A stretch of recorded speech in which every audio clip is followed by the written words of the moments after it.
Have you ever wondered how a doctor sworn to save lives, could turn into the most prolific serial killer in British history? Enter Harold Shipman, an ordinary man with an extraordinary secret.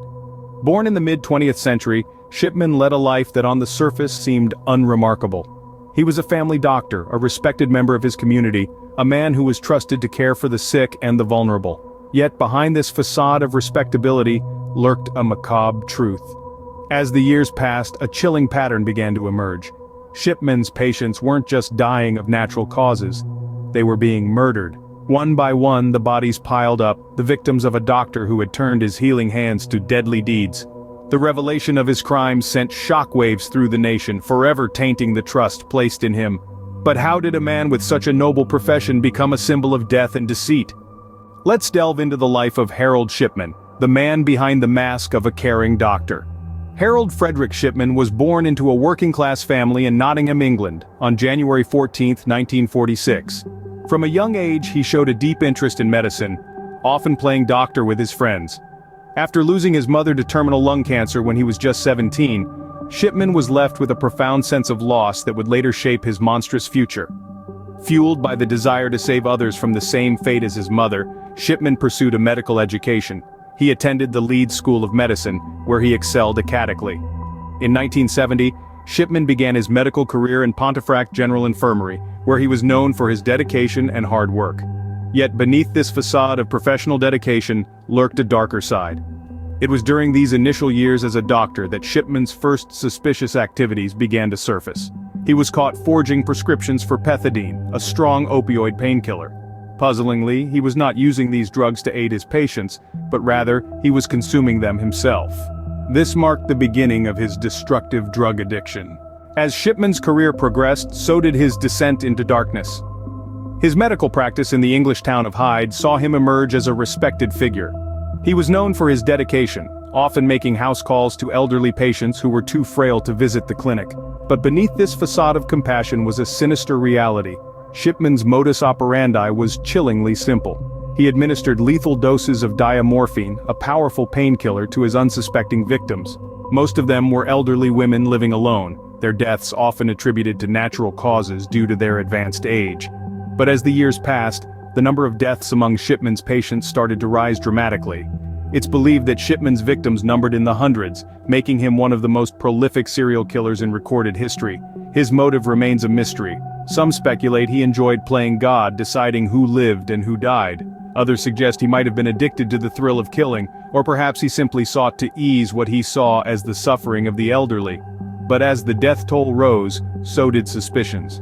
Colleagues and local undertakers began to notice the high mortality rate among Shipman's patients.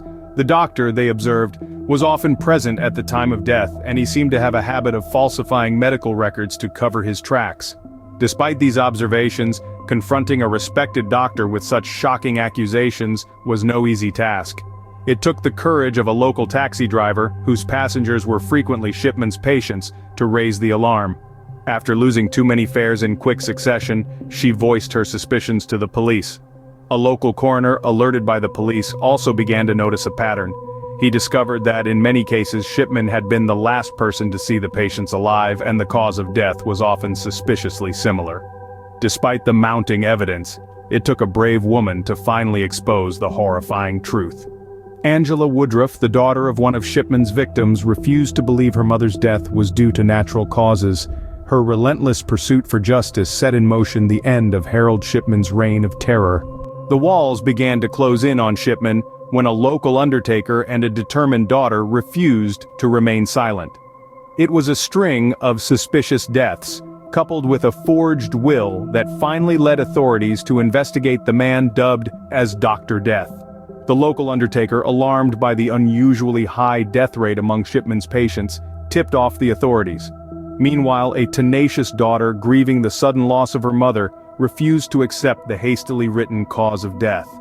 Her dogged pursuit of truth and justice brought the spotlight on the respected community doctor.